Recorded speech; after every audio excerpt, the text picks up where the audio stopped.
أعوذ بالله من الشيطان الرجيم. بسم الله الرحمن الرحيم. اقرأ باسم ربك الذي خلق. خلق الإنسان من علق. اقرأ وربك الأكرم. الذي علم بالقلم. علم الإنسان ما لم يعلم. اعوذ باللہ من الشیطان الرجیم. بسم اللہ الرحمن الرحیم. نحمده ونستعینه ونستغفره ونعوذ باللہ من شرور انفسنا ومن سیئات اعمالنا. من يهد الله فلا مضل له ومن يضلل فلا هادي له. ونشهد ان لا الہ الا اللہ ونشهد ان محمدا عبدہ ورسولہ. آج ہماری چل رہی ہے سورہ انعام کا رکوع نمبر 10 آیت نمبر 83 سے آغاز ہے. اعوذ باللہ من الشیطان الرجیم. بسم اللہ الرحمن الرحیم.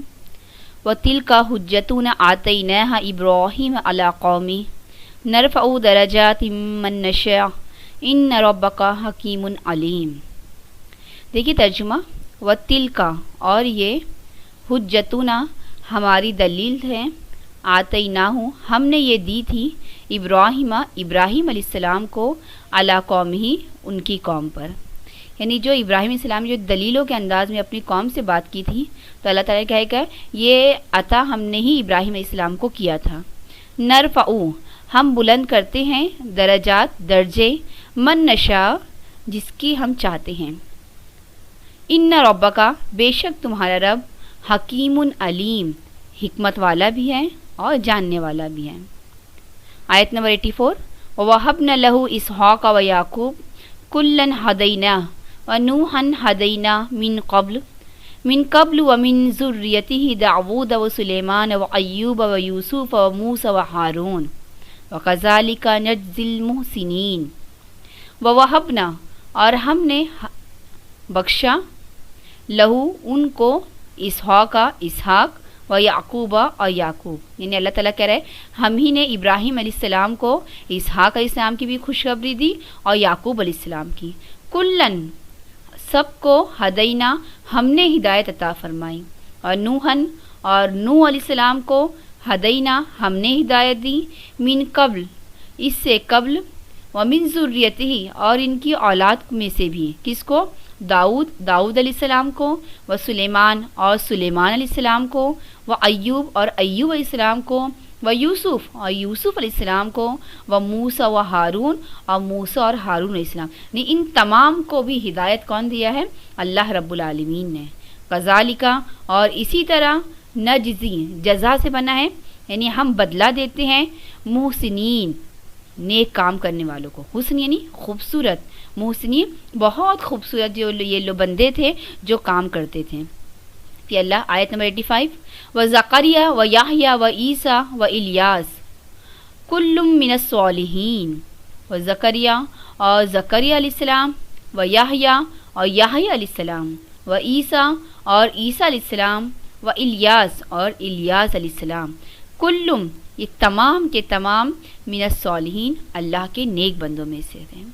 آیت نمبر 86. و اسماعیل و الیاسا و یونوسا و لوطا و کلًا فضلنا علی العالمین. و اسماعیل اور اسماعیل علیہ السلام. و الیسا اور یسا علیہ السلام. و یونوسا اور یونس علیہ السلام. و لوطا اور لوط علیہ السلام. و کلًا تمام کو فضلنا فضل سے بنا ہے نا یعنی ہم نے ان تمام کو بھی ہم نے فضیلت دی علی العالمین تمام جہاں والوں پر. ومن آبائہم و ذریاتہم و اخوانہم. ومن آبائہم اور کچھ ان کے باپ دادا.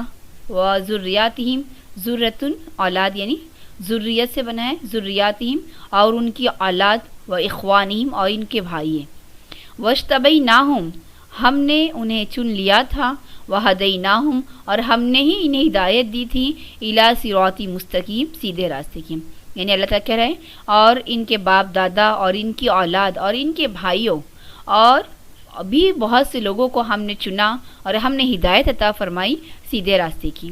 آیت نمبر 87 کمپلیٹ ہو گئی. 88 ذالک ھدی اللہ یہدی بہ من یشاء من عبادہ ولو اشرکوا لحبط عنہم ما کانوا یعملون. ذالک ھدی اللہ، یہ اللہ کہہ رہی ہے اللہ کی ہدایت ہے، اللہ کی رہنمائی ہے.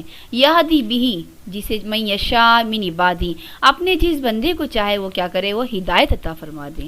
ولو اشرکوا، لیکن اللہ کہہ رہے ہیں اگر یہ بھی شرک کرتے. کون؟ ابھی جتنے انبیاء کا ذکر آ رہا ہے، نیک لوگوں کا ذکر آ رہا ہے، اللہ کہہ رہے ہیں اگر ان میں سے بھی کوئی شرک کرتا، لحبطا، لا جب کسی لفظ کے آگے لگتا ہے تو اس کا مطلب ہے ضرور، ضرور ہم ضائع کر دیتے انہم، ان کے، ما کانوا یعملون، جو عمل کرتے ہیں. انبیاء نے کبھی شرک نہیں کیا تھا، لیکن اللہ تعالیٰ شرک کی نقصانات اور شرک کتنا برا گناہ ہے، اللہ کو کتنا ناپسندیدہ ہے، اس لیے اللہ نے اتنے سارے انبیاء کا نام لینے کے بعد کیا فرمایا، اگر یہ بھی لوگ شرک کرتے تو یقین جان لو تو ہم ضرور کیا کر دیتے، ان کے تمام نیکیوں کو کیا کر دیتے، وہ ضائع کر دیتے. اللہ تعالیٰ ہم سب کو محفوظ رکھے شرک جیسے گناہ سے. آیت نمبر 89 اولئک الذین آتیناہم الکتاب والحکم والنبوۃ فإن یکفر بها هؤلاء فقد وکلنا بها قوما لیسوا بها بکافرین. اولئک، یہی وہ لوگ ہیں، الذین آتیناہم، جنہیں ہم نے عطا کی تھی کتاب، والحکم اور شریعت، والنبوۃ اور نبوت. فإن یکفر بها، پھر اگر وہ انکار کرتے ہیں، بها هؤلاء، ان چیزوں کا، یا لوگ اگر ان کا انکار کرتے ہیں، فقط، تو ہم وکلنا، مقرر کر دیتے، بیہا، ان کے لیے، قومن، ایسے ہی دوسرے لوگ، لیسوا بیہا کافرین، اور وہ لوگ اس کا کیا کرتے، انکار کرتے نہیں کرتے. اللہ کہہ رہا ہے اگر لوگ ان نبیوں کا انکار کرتے ہیں تو پھر کوئی بات نہیں، اللہ تعالیٰ کچھ دوسرے ایسے لوگوں سے ان کی مدد کرے گا اور پھر اللہ تعالیٰ ان لوگوں کو کیا ہے، پوچھے گا بھی نہیں. اولئک الذین، آیت نمبر 90 اولئک الذین ھدی اللہ فبہداہ مقتدی. اولئک، یہی وہ لوگ ہیں جنہیں اللہ نے ہدایت عطا فرمائی، فبہداہ، سو اسی کی ہدایت پر اقتدا، پیروی کرو.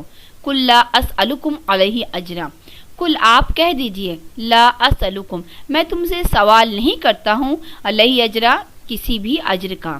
ان ہوا الا ذکر للعالمین، یہ نہیں ہے سوائے ذکر، ایک نصیحت ہے، للعالمین، تمام جہاں والوں کے لیے. صدق اللہ العظیم. ابھی ہم نے 10ویں رکوع کا ترجمہ مکمل ہوا ہے. تفسیر کی طرف.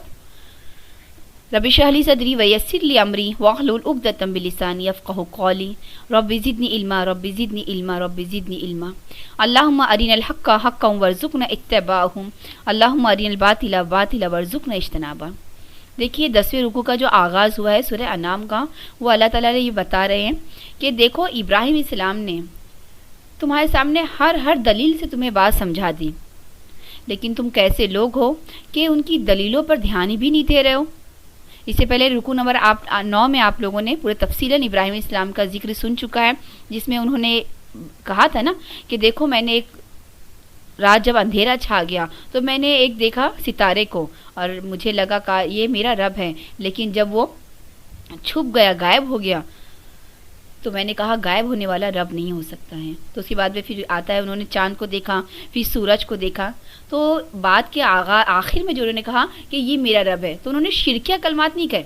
نعوذ باللہ، انبیاء کرام نے زندگی میں کبھی شرک کیا ہی نہیں ہے، نہ انبیاء کرتے ہیں شرک، نہ کبھی صدیقین نے شرک کیا ہے. یہ ایک انداز بیاں ہے قوم کو سمجھانے کا، وہ کہ قوم کو سمجھا، یہ ایک جیسے ایک طالب علم جب علم سیکھتا ہے تو علم مکمل ہونے تک یا علم کی جستجو میں بہت سی اس سے غلطیاں ہوتی ہیں نا، وہ بہت سی چیزوں کو سوچتا ہے لیکن وہ غلطیوں کو پکڑا نہیں جائے گا، بلکہ وہ تو علم کی منازل ہے جو وہ طے کر رہا ہے. وہ تو یہ حجت تھی جو انہوں نے کیا کی تھی، اپنے قوم پر پیش کی تھی. آپ جانتے ہیں کہ ابراہیم علیہ السلام شہر عراق میں ار کے رہنے والے تھے اور ان کی قوم جو تھی 2 بڑے گناہوں میں ملوث تھی. ایک تو وہ بت پرستی بھی کرتے تھے، ان کے والد آزر خود بت بناتے تھے، اور دوسری چیز کہ ان کی قوم میں سے بہت سے لوگ ستارہ پرست بھی تھے، یعنی ستاروں کی بھی پوجا کرتے تھے.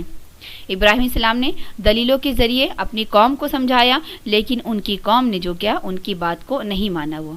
پھر اللہ تعالیٰ فرما رہا ہے کہ ابراہیم تو ہمارا وہ نبی تھا جن کو ہر آزمائش میں ہم نے آزمایا، اور وہ ہر آزمائش میں کیا ہوئے، پورے اترے۔ یہ بات جو ہے سورہ بقرہ میں ہم نے سن چکے ہیں۔ اب اللہ تعالیٰ یہاں پر ان کی کوالٹی فرما رہا ہے۔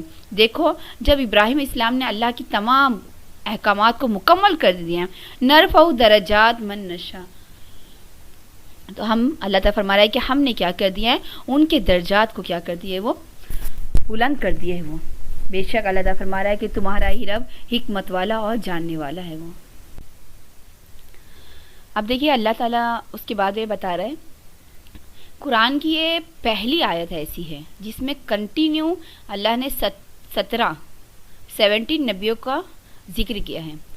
اس سے قرآن میں اس سے پہلے سورہ انعام سے بھی پہلے اور سورہ انعام کے بعد میں کوئی ایسی اتنی بڑی آیت ہمیں نہیں ملتی ہے جس میں اللہ تعالیٰ نے اتنے سارے نبیوں کو ایک ساتھ ذکر کیا ہے۔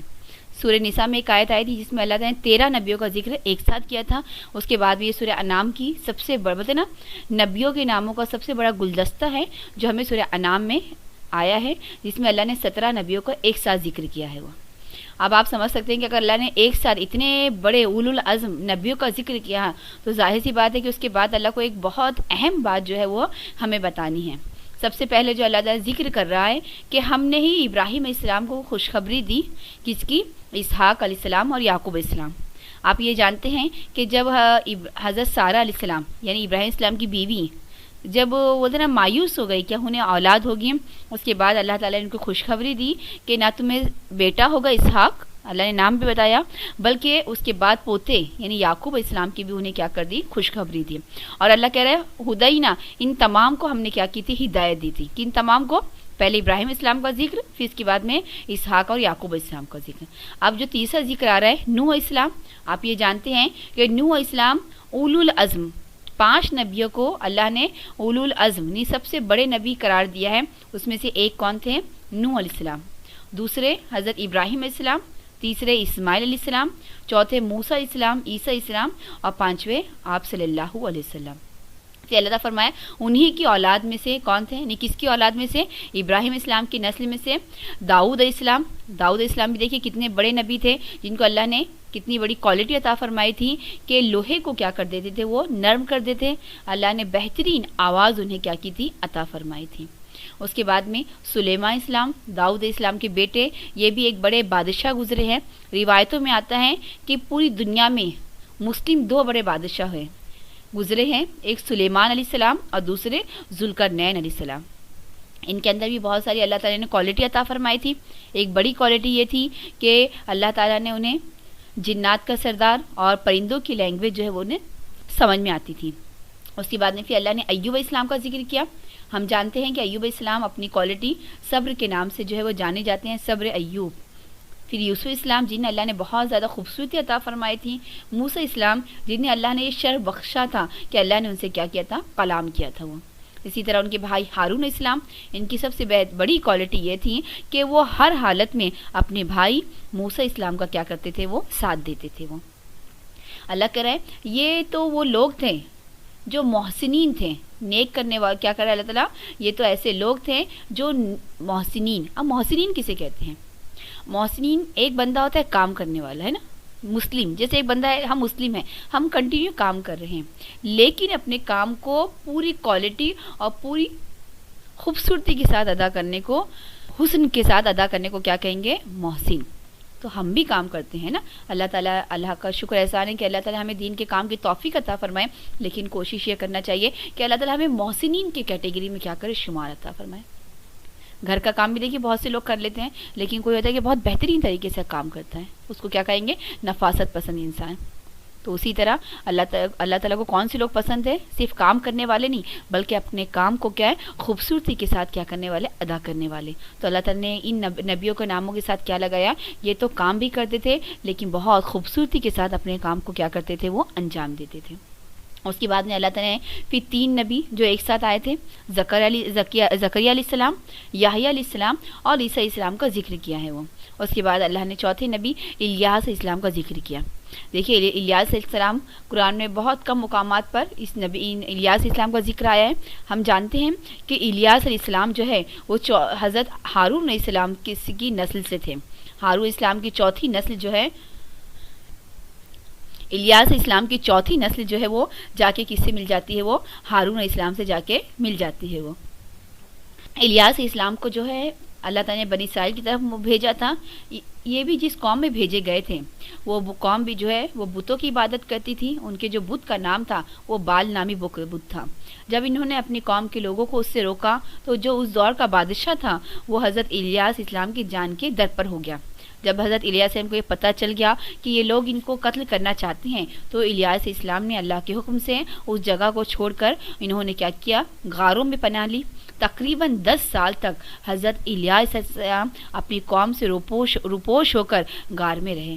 یہ بہنوں بہت بڑی قربانی تھی جو حضرت الیاس علیہ السلام نے دی تھی. اپنے گھر بار، اپنی بیوی بچے ہر ایک کو چھوڑ کر غاروں میں انہوں نے 10 سال تک کیا وقت گزارا تھا. وہ بولتے نا یہ ہم چند لفظوں میں بیان کر دیتے ہیں، لیکن اگر گہرائی میں جائیں تو 10 سال تک کتنی مشقت ہوئی ہوگی کہ لوگوں کے سے روپوش کے رہنا اور کھانا پینا، ضروریات زندگی بھی کتنی مشکلوں سے انہوں نے کیا ہوگی گزاری ہوگی. جبھی تو اللہ تعالیٰ ان کا کیا ذکر کرتا ہے؟ کل من الصالحین. یہ تمام کے تمام کیا تھے؟ اللہ کے نیک بندے تھے. وہ اللہ کے جو نیک بندے ہوتے نا ہر وہ کام کرتے ہیں جس میں اللہ کی رضا حاصل ہو. ہم اور آپ کی طرح وہ نہیں لوگ ہوتے. ہم لوگ تو کیسا وقت نکالتے ہیں اللہ کی راہ میں جو بچ جاتا ہے. وہ یہ لوگ تو اپنا بہترین وقت ہر چیز کی قربانی کیا کرتے تھے؟ اللہ کے لیے کیا کرتے تھے؟ وہ دیتے تھے. وہ اس کے بعد میں اللہ تعالیٰ ذکر کر رہا ہے اسماعیل علیہ السلام کا، جس کو ہم جانتے ہیں جو حضرت ابراہیم السلام کے بیٹے ہیں.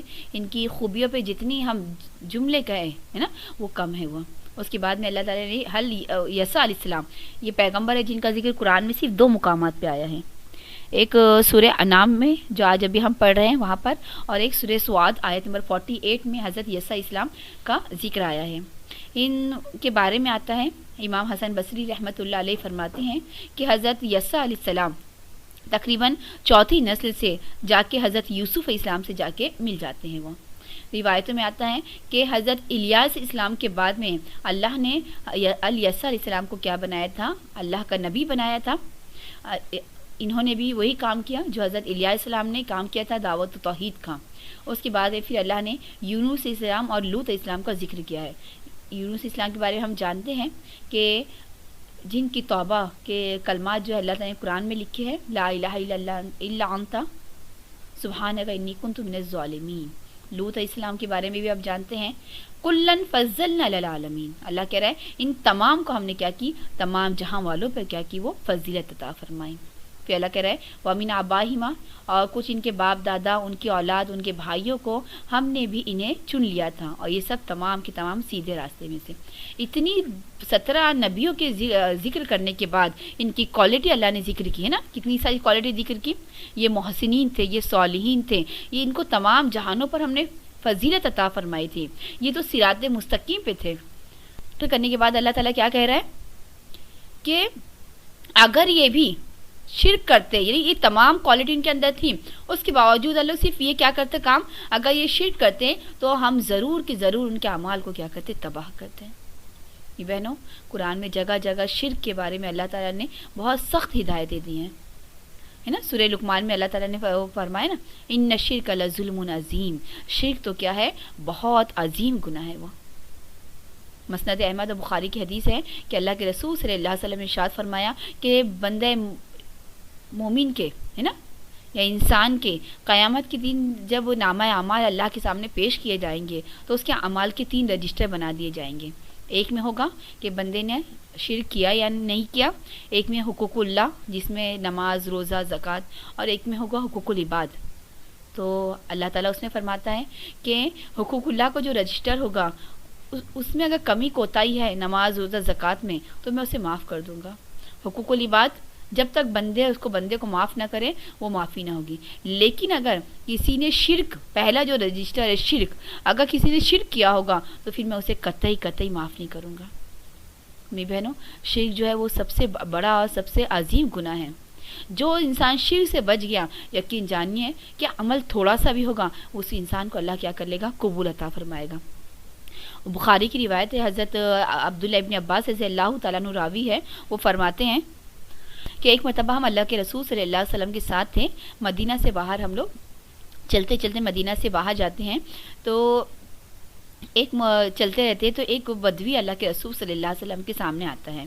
وہ کہتا ہے کہ اللہ کے رسول صلی اللہ علیہ وسلم، میں بہت وقت سے نکلا ہوں، اپنے گھر بار کو چھوڑ کر، اپنے اہل و عیال، اپنی تمام چیزوں کو چھوڑ کر میں نکلا ہوں، میں آپ کی طرف آنا چاہتا تھا تاکہ آپ مجھے کیا کرے، وہ ہدایت عطا فرمائے. وہ اس کے بعد وہ کہتا ہے کہ اللہ کے رسول صلی اللہ علیہ وسلم، میں آپ کے ہاتھ پر کیا ہے وہ ایمان قبول کرنا چاہتا ہوں.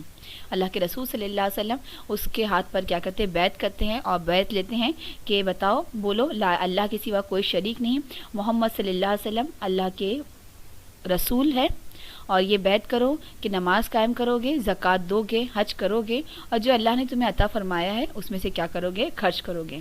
تو اللہ کے رسول صلی اللہ علیہ وسلم سے ان تمام باتوں پہ کیا کر لیتا ہے، وہ بیعت لے لیتا ہے.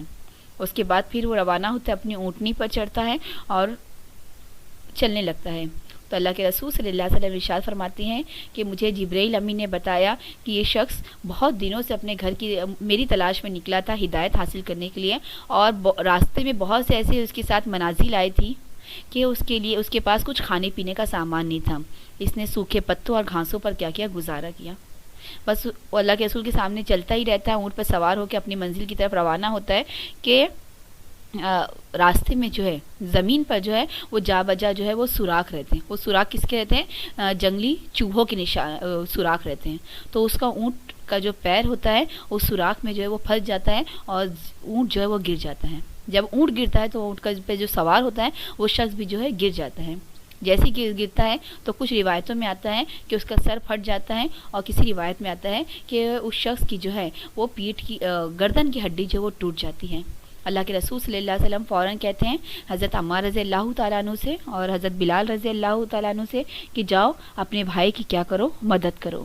عمار رضی اللہ تعالیٰ عنہ رہتے ہیں اور حضرت حذیفہ رضی اللہ تعالیٰ عنہ رہتے ہیں. اللہ کے رسول دونوں سے کہتے ہیں جاؤ اپنے بھائی کی مدد کرو.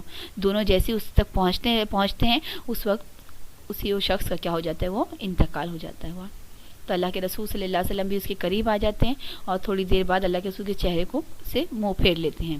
تو صحابہ کرام کہتے ہیں کہ اللہ کے رسول آپ نے چہرہ کیوں پھیر لیا ہے؟ تو اللہ کے رسول صلی اللہ علیہ وسلم کہتے ہیں کہ جو منظر میں نے دیکھا اگر تم بھی دیکھ لیتے تو تمہارا بھی دل چاہتا کہ اللہ تعالیٰ ہمیں اس میں کیا کرے، اس شخص کی طرح بنا دے. وہ اللہ کے رسول کہتے ہیں کہ میں نے دیکھا کہ آسمان سے جو ہے وہ فرشتے آئے ہیں، اور فرشتے جو ہے وہ آسمان کے جنت کے پھل لائے ہیں جو اس شخص کو کیا کر رہے ہیں، وہ کھلا رہے ہیں. تو اللہ کے رسول کہتے ہیں کہ خوشی سے میں نے اپنا چہرہ کیا کر لیا، پھیر لیا، تاکہ فرشتے آسانی سے اسے کیا کرے، وہ جنت کا پھل جو کھلا سکے. وہ تو اللہ کے رسول فرماتے ہیں کہ اس نے عمل تھوڑا سا کیا تھا. دیکھیے میری بہنوں، ابھی تو اس نے اللہ کے رسول کے ہاتھ پر صرف بیعت کی تھی، ہدایت حاصل کی تھی، نہ اس نے نماز پڑھا، نہ روزہ رکھا، نہ زکوٰۃ دی، نہ حج کیا. اس نے صرف کیا کیا تھا، اللہ کو ایک مان لیا تھا. عمل صرف اس کے پاس کیا تھا کہ اللہ کو ایک مانا، اور اس نے کوئی شرک نہیں کیا. تو اللہ کے رسول فرماتے ہیں کہ جس نے زندگی میں اللہ کو ایک مانا، اگر عمل میں کمیاں بھی ہوگی اور شرک اگر اس کے ساتھ نہ ہوگا تو اللہ تعالیٰ اسے یقیناً کیا کرے گا، بڑا اجر عطا فرمائے گا. آج ہمارے پاس نیکیوں کا تو بہت سارا ذخیرہ موجود ہوتا ہے، لیکن ہماری زندگی میں جو ہے وہ شرک بھی بہت آسانی کے ساتھ آتا ہے. وہ میری بہنوں غور کرنا ہے، شرک پہ تو جتنی چیزیں کہا جائے وہ کم ہے. وہ تو ہمیں غور کرنا ہے کہ شرک جیسی چیزوں سے ہمیں بچائیں جس کے بارے میں اللہ تعالیٰ نے اتنی سخت، یہاں پر میرے خیال سے قرآن کی آیتوں میں یہاں پر سب سے سخت آیتیں ہیں. اس میں اللہ نے 70 اولو العزم انبیاء کا ذکر کرنے کے بعد کیا فرمایا، اگر یہ بھی شرک کرتے ہیں تو میں انہیں کیا کر دیتا، ان کی تمام نیکیوں کو کیا کر دیتا، تباہ و برباد کر دیتا. ہوا اللہم دعا کرنا ہے اللہ سے کہ اللہ تعالیٰ تو ہمیں ایسی ہدایت عطا فرما کہ جس میں کیا ہو، کبھی ہم اس کے بعد کیا ہے، شرک کی طرف کیا ہو، وابستہ نہ ہوا. بولتے ہیں عمل تھوڑے سے بھی ہوں گے لیکن شرک نہ ہوگا تو اللہ تعالیٰ یقیناً انسان کو کیا کر دے گا، وہ معاف کر دے گا. وہ اس کے بعد پھر اللہ تعالیٰ فرماتا ہے کہ یہی وہ لوگ تھے جنہیں ہم نے کتاب عطا فرمائی، یعنی جو یہ انبیاء جن کا ذکر اللہ نے کیا ہے، اللہ تعالیٰ نے کتاب عطا فرمائی تھی. کتاب کسے کہتے ہیں؟ نہیں ہے وہ ایسی چیز جس میں اللہ کی کیا ہے وہ ہدایتیں لکھی ہوئی ہوتی ہیں. اس کے بعد اللہ تعالیٰ فرماتا ہے کہ ہم نے انہیں کیا کی تھی, شریعت عطا فرمائے. تو حکم کا مطلب احکامات نہیں ہوتے, حکم اردو میں احکامات کو کہیں گے اور عربی میں اس کا ترجمہ ہمارے قوانین اور شریعت عطا فرمائیں گے, شریعت ہوگی. نہیں انبیاء جب آتے ہیں تو صرف اللہ کی ہدایتیں نہیں لے کے آتے ہیں بلکہ اللہ کی شریعت اور اللہ کی قوانین لے آتے ہیں. اور یہ شریعت اور قوانین لانے کا مقصد کیا ہوتا ہے, تاکہ انسان اپنی عملی زندگی میں ان قوانین کو کیا کرے, وہ فالو کرے. وہ اللہ کو ہم نے ایک مان لیا ہے, دین اللہ کے رسول صلی اللہ علیہ وسلم کو نبی تسلیم کر لیا ہے. اس کے ساتھ ساتھ دوسری چیز, پہلی منزل یہ ہے, دوسری منزل کیا ہونی چاہیے, ہماری زندگی میں اللہ کی قوانین اور اللہ کی شریعت پر پوری سختی سے کیا ہو, پابندی ہو. بہنوں, ایمان والے تو بہت ہیں لیکن بہت کم ایسے ہیں جو پوری سختی کے ساتھ اللہ کی شریعت اور اللہ کی قوانین کی کیا کرتے ہیں, وہ پابندی کرتے ہیں. اور تیسری چیز اللہ نے کیا فرمائی کہ میں نے کیا کی, انہیں نبوت عطا فرمائی, انہیں ایک ایسی اسٹیج, ایسی کرسی عطا فرمائی جس پر یہ لوگ بیٹھ کر پوری دنیا کے لوگوں کو کیا کرے, وہ اللہ کی طرف کیا کرے, وہ رہنمائی عطا فرمائے. وہ بہنوں, آج ہمارے پاس کتاب بھی موجود ہے, آج اللہ کی شریعت بھی موجود ہے, اور آج نبیوں کا سلسلہ ختم ہو چکا ہے. ان کی جگہ, ان کی کرسی جو ہے وہ اللہ تعالیٰ نے ہمیں عطا فرمائی ہے. یہ امت مسلمہ کا کام ہے کہ وہ لوگوں کو کیا کرے, وہ اللہ کے قوانین, اللہ کی شریعت کی طرف کیا کرے, راغب کرے. بہت افسوس کی بات ہے نا, ہم اس سے کیا ہے وہ بہت غافل ہے. یہ آیت جو آگے کا جو جملہ ہے نا, وہ بہت سخت جملہ ہے, جس میں اللہ تعالیٰ فرمایا ہے اگر تم نے یہ نہ کیا, جو لوگ انبیاء تمہیں ان چیزوں کی طرف بلا رہے, اللہ کی کتاب کی طرف, اللہ کی قوانین کی طرف تمہیں بلا رہے, اور اگر تم نے ان باتوں کو نہیں کر رہا ہے نا, تو اللہ تعالیٰ فرما رہا ہے پھر اللہ تعالیٰ کو تمہاری کوئی ضرورت نہیں ہے. اس کے بعد اللہ ایسے لوگوں کو مقرر کرے گا جو اس کا انکار کرنے والے نہیں ہوں گے. بہنوں, یہ آیت جو ہے وہ مکہ میں نازل ہوئی تھی, اور سورہ اس کے بعد کی جو آیتیں وہ مدنی, آپ کو مدنی آیتیں ملے گی, جس میں معلوم پڑ گیا کہ اے مکہ کے لوگوں, اللہ کے رسول صلی اللہ علیہ وسلم تمہیں اللہ کی طرف, اللہ کی قوانین کی طرف بلا رہے ہیں, لیکن اگر مکہ کے لوگوں نے اسلام قبول نہیں کیا نا, اللہ کو کوئی ضرورت نہیں ہے, اللہ کے لیے تو بہت سے لوگ ہیں.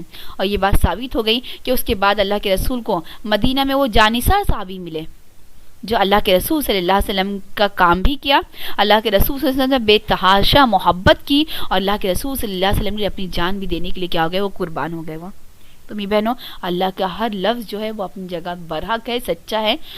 یہ کر کے اللہ نے بتایا 13 سال تک اللہ کے رسول صلی اللہ علیہ وسلم نے مکہ میں کام کیا, لیکن بہت کم تعداد نے اسلام قبول کیا. تقریباً 200 یا 210 یا 225 لوگوں نے اسلام قبول کیا. اور اس کے بعد میں آپ دیکھیں مدینہ میں اللہ کے رسول صلی اللہ علیہ وسلم کے ساتھ ہی ایک جمع غفیر اللہ کے رسول صلی اللہ علیہ وسلم کے پاس کیا تھا, وہ موجود تھا. وہ نصیب اللہ تعالیٰ نے انہیں ساتھی عطا فرمایا, لیکن کہ نصیب ساتھی تھے بلکہ وہ جانثار کیا تھے, وہ محبت کرنے والے تھے.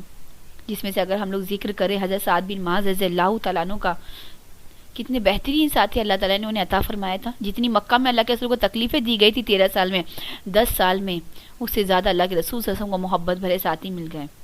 سعد بن معاذ رضی اللہ تعالیٰ عنہ کے بارے میں آتا ہے نا, جب جنگ بدر کے لیے اللہ کے رسول صلی اللہ علیہ وسلم نکل رہے تھے تو کیا کہا تھا سعد بن معاذ نے, اے اللہ کے رسول صلی اللہ علیہ وسلم, اگر آپ ہمیں سمندر میں بھی کودنے کا حکم دینا تو ہم کیا کریں گے, کود پڑیں گے, آپ ہمیں اپنا اطاعت گزار پائیں گے. وہ بہنوں, اللہ کے رسول کو جو ایسے ساتھی ملے نا, تو اللہ کے رسول نے بہت پہلے محنت کی تھی, مشقت.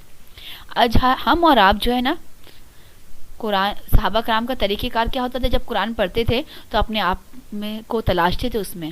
بہنوں, ہمیں بھی تلاشنا ہے. ہم کہیں ایسے لوگ تو نہیں ہیں جو مایوس ہو جاتے ہیں, اور اللہ کا وعدہ ہے کہ اللہ تعالیٰ آج تمہارے پاس اچھے ساتھی نہیں نا, اللہ تعالیٰ کل یا پرسوں لیکن تمہیں اللہ تعالیٰ وہ ساتھی عطا فرمائے گا. وہ جیسے اللہ کے رسول کو مکہ میں نہیں ملے تو اللہ تعالیٰ مدینہ میں, لیکن کام کرنے والا جو ہوتا ہے وہ کبھی اللہ کی ذات سے کیا ہوتا ہے, وہ مایوس نہیں ہوتا ہے. وہ تو میری بہنوں, آج ہماری اگر وہ چیزیں اگر لوگ قبول نہیں کر رہے, آج ہم محنت کر رہے ہیں, تو ہو سکتا ہے کہ ہمارے مرنے کے بعد وہ لوگوں کو کے دلوں میں وہ چیزیں گھس جائے اور لوگ اس پر عمل کریں. دین کی محنتیں جو ہے وہ کبھی رائے گا نہیں جاتی ہے. وہ جیسے کہ ساتھی تھے اللہ کے رسول صلی اللہ علیہ وسلم کے حضرت مقداد بن, ہے نا, حضرت مقداد رضی اللہ تعالیٰ عنہ, جن کے بارے میں آتا ہے نا کہ جب اللہ کے رسول صلی اللہ علیہ وسلم جب پوچھا تھا جنگ بدر کے بارے میں, تو فوراً کیا کہا تھا حضرت مقداد رضی اللہ تعالیٰ عنہ نے, اے اللہ کے رسول صلی اللہ علیہ وسلم, ہم حضرت موسیٰ اسلام کی طرح ساتھیوں کی طرح یہ نہیں کہیں گے, اذهب انت وربک، آپ اور آپ کا رب جائیں، بلکہ اب ہم تو کیا کہیں گے، اے اللہ کے رسول صلی اللہ علیہ وسلم ہم آپ کے ساتھ چلتے ہیں، آپ دنیا کے ایک کونے سے لے کے دوسرے کونے تک لے کے جائیں، ہم کچھ نہیں کہیں گے، ہم آپ کے ساتھ ہیں وہ، بلکہ ہم تو کہیں گے اے اللہ کے رسول آپ بیٹھیے، ہم کیا کریں گے، لڑائی کریں گے وہ۔ تو میری بہنوں، دین اسلام جو ہے وہ کسی کا محتاج نہیں ہے، اگر میں اور آپ کام نہ کریں تو دین ختم نہیں ہوگا، بلکہ اللہ تعالیٰ ہم سے کوالٹی والے لوگوں کو کیا کرے گا، پیدا کرے گا، اور نقصان کس کا ہوگا، ہم اور ہمارا اور آپ کا ہوگا وہ۔ تو اللہ سے دعا کرنا ہے کہ اللہ تعالیٰ ہمیں ہمیشہ کیا ہے، کام کرنے والا بنا۔ پھر اللہ تعالیٰ فرما رہا ہے یہی وہ اولئک الذین، یہی وہ لوگ ہیں ہدی اللہ، جنہیں اللہ نے کیا کی، ہدایت عطا فرمائے، فبہداہ مقتدا، سو تم کیا کرو، اسی کی راہ پر چلو، یہ جو اللہ نے ہدایت عطا فرمائی اسی کی راہ پر چلتے رہو، اور آپ کہہ دیجئے کہ میں اس پر تم سے کوئی اجرت نہیں مانگتا ہوں۔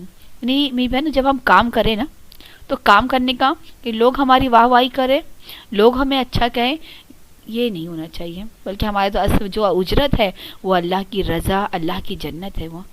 جب کام کر کے جب تھکے، جب وہ گھر میں آ جائے، یہ جو آپ لوگ ہم جو کلاس کے لیے جو یاد کرتے ہیں، یاد کرنے میں جو ہمیں محنت لگتی ہے، جو وقت لگتا ہے، اس کے بعد میں اللہ سے یہ دعا کر لیں کہ اللہ تعالیٰ جو میں نے یہ وقت لگایا ہوں، جو میں نے اپنی دماغ کی جو صلاحیت لگائی ہے، اے اللہ اس کا اجر جو تو عطا فرمانا وہ۔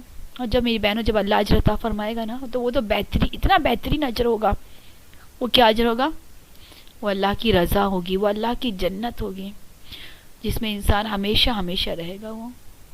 اور دنیا کی کوئی نعمتیں ملتی ہیں نا تو وہ وقتی ہوتی ہیں، اور جو ہمارے پاس صحت ہے نا وہ وقتی صحت ہے۔ آج ہماری زندگی کی میں اگر 20-25 سال گزر چکے ہیں تو مشکل سے 20 سال اور صحت کیا ہے وہ۔ آج ہمارے پاس بچے چھوٹے چھوٹے ہیں، کل کو وہ جوان ہوں گے، ان کی اولاد انسان کو پوچھے گی نہ پوچھے گی۔ ہر نعمت جو ہے وقتی ہوتی ہے، اس کے بعد وہ نعمت کیا ہو جاتی ہے، وہ ختم ہو جاتی ہے۔ لیکن اللہ کی جو نعمت ہے، اللہ کی جو جنت ہے نا، وہ ہمیشگی اور ہمیشگی کی ہے وہ۔ تو اللہ تعالیٰ یہ دعا کرنا ہے کہ اللہ تعالیٰ کہ میں لوگوں سے کسی اجر کو نہیں مانگتی ہوں، میرا اجر تو کس کے پاس ہے، وہ اللہ رب العالمین کے پاس ہے وہ۔ اور میری بہنوں جب وہ اجر عطا فرما دیتا ہے نا، تو اتنا بہترین دیتا ہے کہ انسان تصور بھی نہیں کرے گا کہ اس کو تو اس نے تو اتنی سی نیکیاں کی تھی، اور اس کے رب نے اسے کیا کی، وہ اتنی عطا فرمائی وہ۔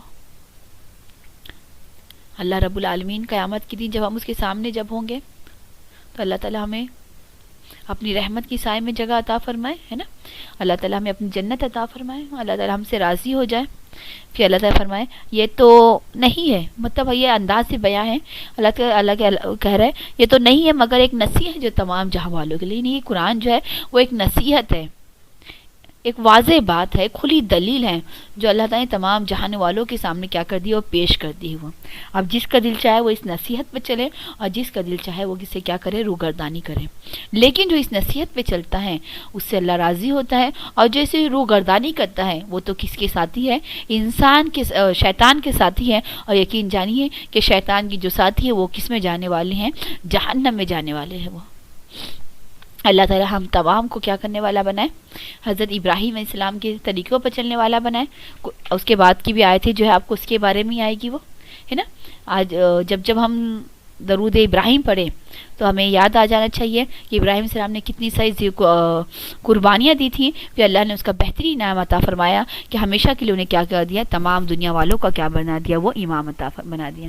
یقینا اللہ تعالیٰ دنیا میں بھی اجر عطا فرماتا ہے، اور آخرت کا اجر تو بہترین اجر ہے۔ اللہ تعالیٰ ہم تمام کو عمل کرنے والا بنائے، اس قرآن کو ہمارے لیے نجات کا ذریعہ بنا دے، دنیا اور آخرت دونوں میں اللہ ہم سے راضی ہو جائے، ہم سے خوش ہو جائے۔ وآخر دعوانا ان الحمد للہ رب العالمین۔